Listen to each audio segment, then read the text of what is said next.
नमस्कार, बहुत स्वागत है आपका। आप देख रहे हैं आपकी आवाज और आपके साथ मैं हूं आसिफ शेख। आपकी आवाज में आज बात नक्सलवाद और नक्सल विरोधी नीति पर गरमाई सियासत की। छत्तीसगढ़ बीजेपी ने बघेल सरकार को नक्सलवाद के मुद्दे पर घेरने की कोशिश की है। बघेल सरकार के 3 साल पूरे हो चुके हैं। ऐसे में बीजेपी ने सवाल पूछा है कि 3 साल बाद नक्सल से निपटने की सरकार की क्या रणनीति है, जिस पर सरकार की तरफ से जवाब भी आया। सवाल यह है कि बघेल राज में लाल आतंक पर कैसे वार हो रहा है और कितनी लगाम लग पाई है। ऐसे ही कई सवाल हैं जिनका जवाब जानने की कोशिश करेंगे। एक खास पैनल भी हमारे साथ जुड़ेगा, लेकिन आइए सबसे पहले एक रिपोर्ट देखते हैं।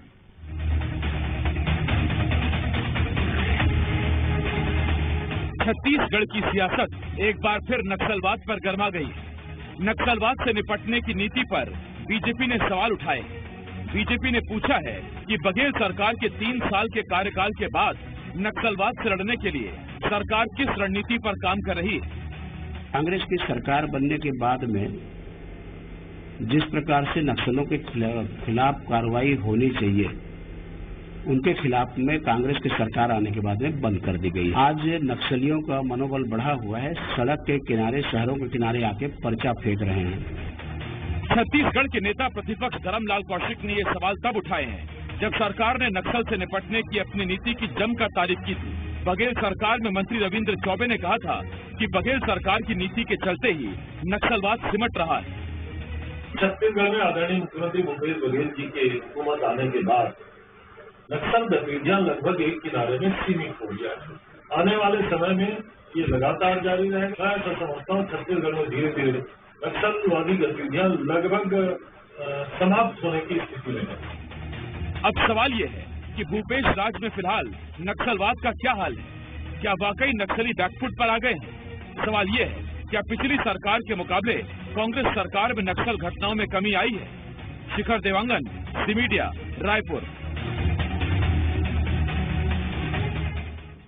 सवाल यह आता है कि चर्चा अचानक से कहां से उठी, या संदर्भ क्या आया। 2 दिन पहले सरकार में मंत्री रविंद्र चौबे, जो सरकार के प्रवक्ता भी हैं, उन्होंने एक बयान दिया। उन्होंने कहा कि बघेल सरकार में नक्सलवाद में कमी आई है और जो नीति बनाई गई है वो नीति कारगर साबित हो रही है।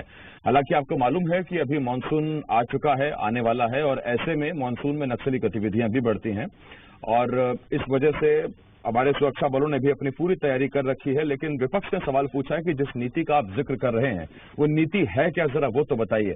हमारे साथ 3 खास मेहमान जुड़ रहे हैं। बीजेपी की तरफ से अमित चंदानी जी, कांग्रेस की तरफ से नितिन भंसाली जी और वरिष्ठ पत्रकार रवि भोई सर हमारे साथ जुड़ रहे हैं। मैं आप तीनों का बहुत बहुत स्वागत करता हूं। मैं बीजेपी कांग्रेस से पहले जरा वरिष्ठ पत्रकार रवि भोई सर के पास जा रहा हूं। रवि सर, आंकड़े तो है ही, कारगर मानते हैं आप इस नई सरकार के चक्रव्यूह को नक्सलियों के खिलाफ? घटनाओं में कमी आ रही है, क्योंकि वो पहले कितने ब्लॉक थे, अब कितने ब्लॉक में सिमट गया, वो तो बयान चलते ही रहते हैं और वो आंकड़े भी पेश किए जाते हैं। लेकिन इन 3 सालों में आपको लगता है कि हाँ, घटनाओं में कमी आई है?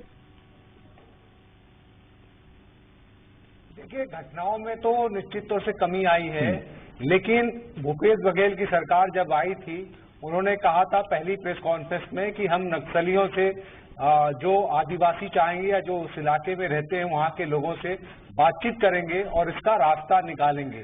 लेकिन इन 3.5 साल में ऐसा कोई नहीं हुआ है कि क्या पॉलिसी होनी चाहिए, किस दिशा में बढ़ना चाहिए, वो कहीं न कहीं कमी लगती है।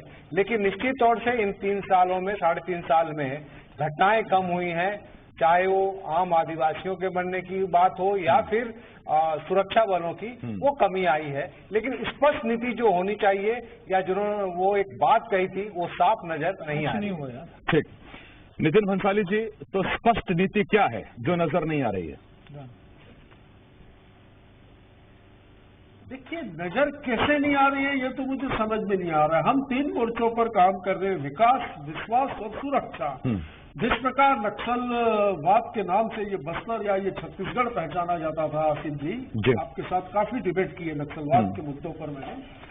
आज वो बस्तर जो है वो पर्यटन के नाम से, महुए के नाम से, इमली के नाम से और कॉफी की खुशबू के नाम से जाना जा रहा है। लगातार वहां पर जो सुरक्षा कैंप खोले गए हैं, इस वजह से वहां पर विकास की जो गति थी वो बढ़ी है। बंद पड़े स्कूल में कह दूं 400 स्कूल ऐसे थे वहां पर जो कि नक्सलवादियों के भय के नाम से बंद हो चुके थे। कुछ की नक्सलवादियों ने बिल्डिंग उड़ा दी थी। इस नए साला प्रवेश उत्सव में 260 स्कूलें खुली। अब वहां पर गोलियों की आवाज नहीं, स्कूल के घंटियों की आवाज सुनाई देगी। तो बस्तर में निश्चित तौर पर विकास हो रहा है, विकास दिख रहा है, नक्सलवाद के आंकड़ों में भी कमी है। और जैसा कि मुख्यमंत्री जी ने खुले मंच से कुछ दिन पहले कहा कि नक्सलवादी जिस मोर्चे पर चाहे, जिस प्लेटफॉर्म पर चाहे, मैं बात करने को तैयार, बातचीत के लिए भी तैयार है। और एंटी नक्सल ऑपरेशन जो छत्तीसगढ़ में चल रहा है, इसको बिल्कुल अभूतपूर्व सफलताएं मिल रही है। मैं बस्तर में जो तैनात है हमारे सुरक्षा कर्मी, चाहे वो सीआरपीएफ के हो, बीएसएफ के हो, स्टेट पुलिस के हो, सारे जवानों का हौसला बुलंद करते हुए उनके इन कार्यों की भी तारीफ करूंगा कि उनकी वजह से ही वहां पर नक्सलियों ने अपने पैर पीछे खींचे हैं। और जैसा कि विकास, आदिवासियों से जो जमीन टाटा के नाम से भारतीय जनता पार्टी के सरकार ने जो अधिकृत की थी, वो जमीन हमने वापस दिलाई। हमने वहां पर आम जनता का, वहां के आदिवासियों का भरोसा और विश्वास जीतने का काम। रवि भोई सर ने एक बात कही थी अभी, नितिन सर, छत्तीसगढ़, नितिन जी, रवि भोई सर ने कहा कि जब आप सरकार में आ रहे थे तो आदिवासी क्या कहते हैं, वो क्या चाहते हैं, उसका भी पूरा मान रखा जाएगा, ये वादा था आपका। फिर सिलगेर में क्या हुआ था? जी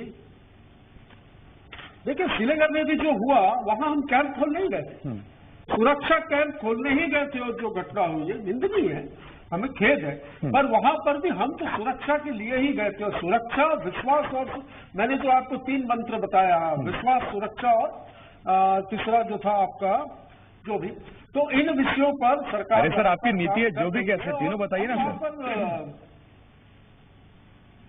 नहीं, नीति स्पष्ट है, ये विकास कैसे दिख रहा है। जिन क्षेत्रों में एम्बुलेंस नहीं घुस पाती थी, उन क्षेत्रों में सड़क बन चुकी है। और कैसे बताऊं आपको कि क्या नीति है हमारी। नहीं, मुझे लगा वो जैसे नरवा, गरवा, गुरुआ, बारी 4 अक्षर पे ऐसे भी 3 अक्षर होंगे, वो कंटेक्ट हम काम कर रहे हैं। और बिल्कुल बस्तर की जनता का जिस प्रकार आशीर्वाद मिल रहा है, देखिएगा आने वाले चुनाव में भी बस्तर में कांग्रेस बहुत बेहतर प्रदर्शन करेगी इस विकास, विश्वास और सुरक्षा। ठीक, मुझे लगा था नितिन जी कहेंगे कि आसिफ भाई आप उन शब्दों पे मत जाइए, आप तो काम पे जाइए, रिजल्ट पे जाइए, मेथड क्या उस पर मत जाइए।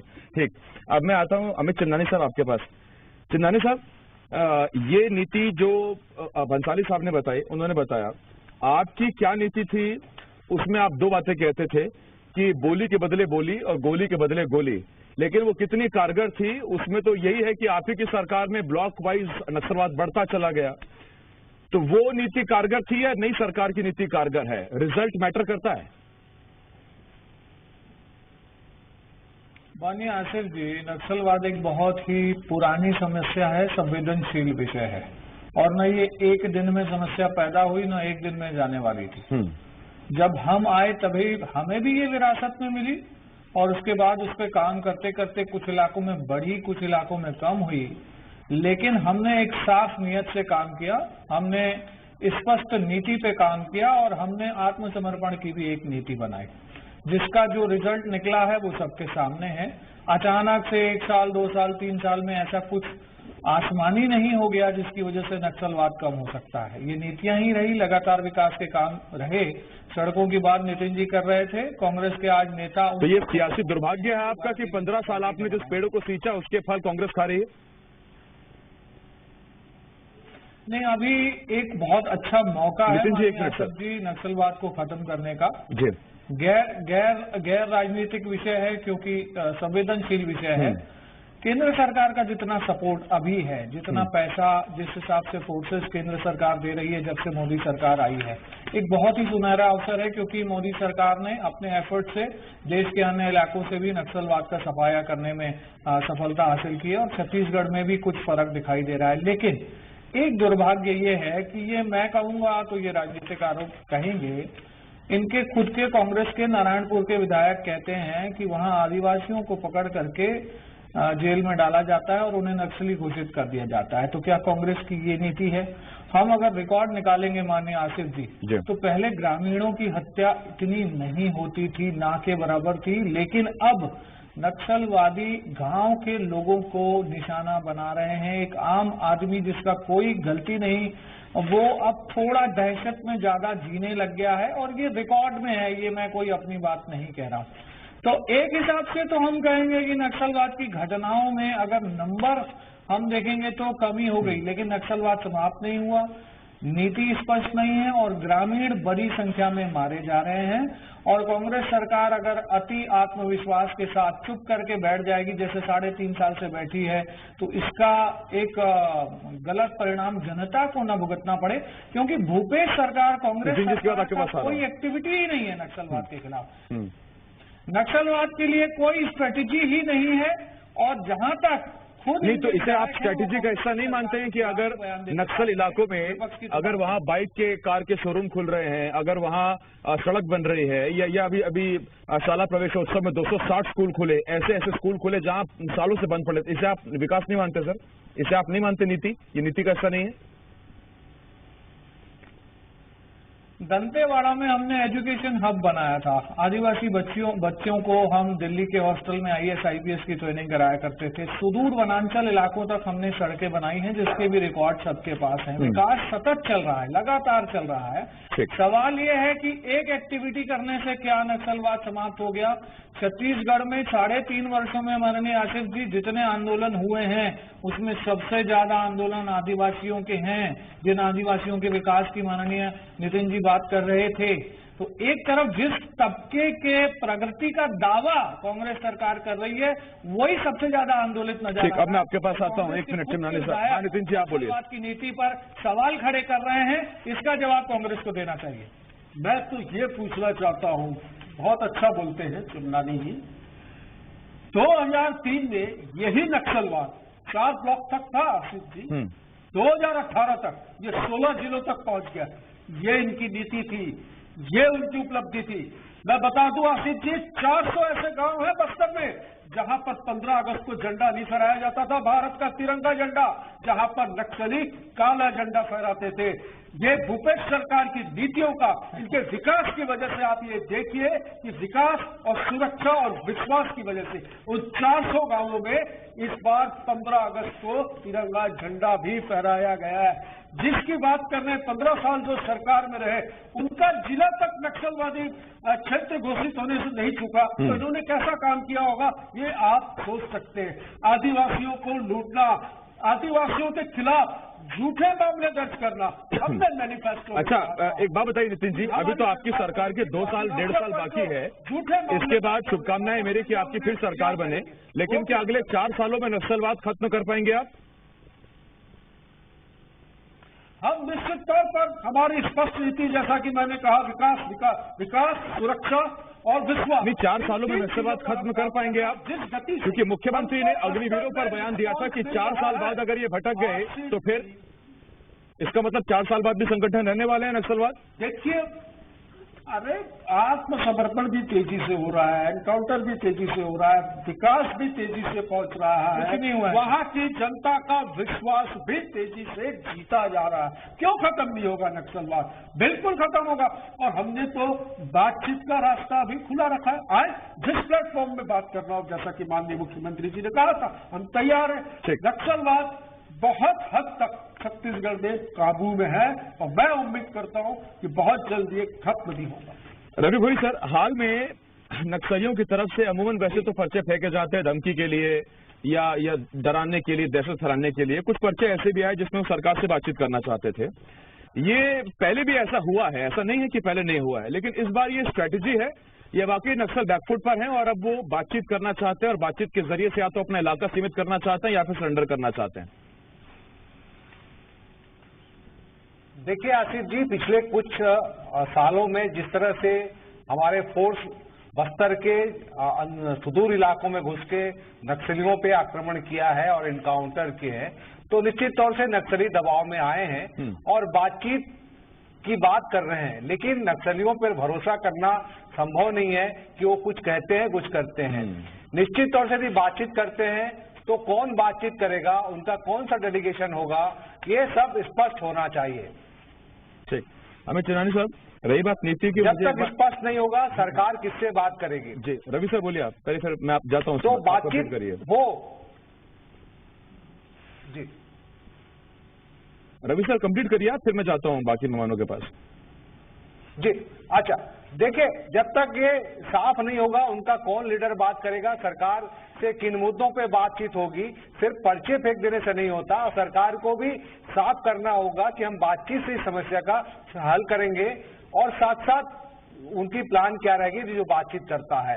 तो तब दोनों पक्षों से स्पष्ट होना चाहिए और पहले पर्चे ही नहीं फेंके नक्सली, अपना लीडर तय करें कि ये हमारे तरफ से बातचीत सरकार से करेंगे इन मुद्दों पे, तब जाके नक्सली समस्या का समाधान निकल सकता है। चिन्नानी साहब, अभी तो 3.5 साल बघेल सरकार को हुए, उससे पहले जब रमन सरकार थी तभी मैं इस पर कई बार डिबेट कर चुका हूं।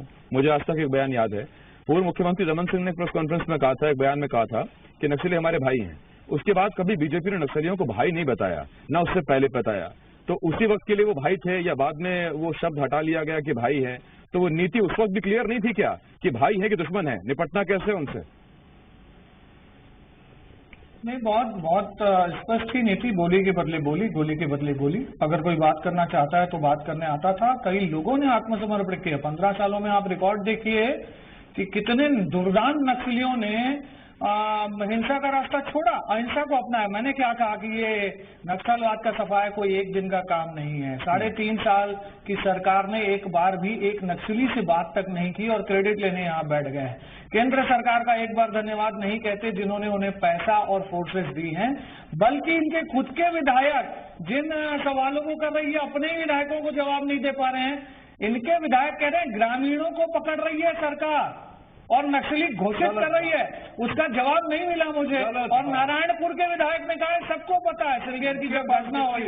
नितिन जी बीच में नहीं, नितिन सर ऐसे वक्त गुजर जाएगा, मैं आ रहा हूँ आपके पास, भरोसा रखिए नितिन जी, भरोसा रखिए। भटकाइए, समय सीमित है, नहीं उन बातों अपने विधायकों को ही नक्सल नहीं। आप चिन्नानी साहब आपकी बात का जवाब, और आप टीवी चैनल पर इसीलिए बीच में बोल रहे हैं क्योंकि पोल खुल रही है। नहीं ठीक, तो मैं पूछ लेता हूँ कांग्रेस के नेताओं की आधा काम कर मेरा प्रश्न है, उसका जवाब दीजिए। हाँ ठीक, आपका प्रश्न सुन लिया, आपके प्रश्न का जवाब अब दीजिए। मेरे प्रश्न का जवाब बोलिए नितिन जी, बोलिए।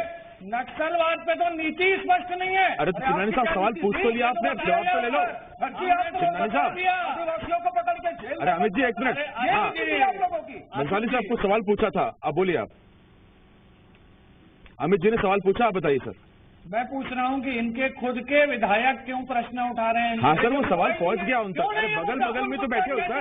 ये मुद्दा ही नहीं है, ये नहीं मुद्दा ही नहीं है, ये कुछ भी बोल देते हैं। ये मुद्दा नहीं है आशीष जी, ऐसा बोला था, ऐसी कोई बात ही सरकार का विधायक खारिज कर दीजिए, फिर नारायणपुर के विधायक बंसाली साहब खारिज कर दीजिए कि ना ऐसा कोई बयान है ना ऐसी कोई बात है।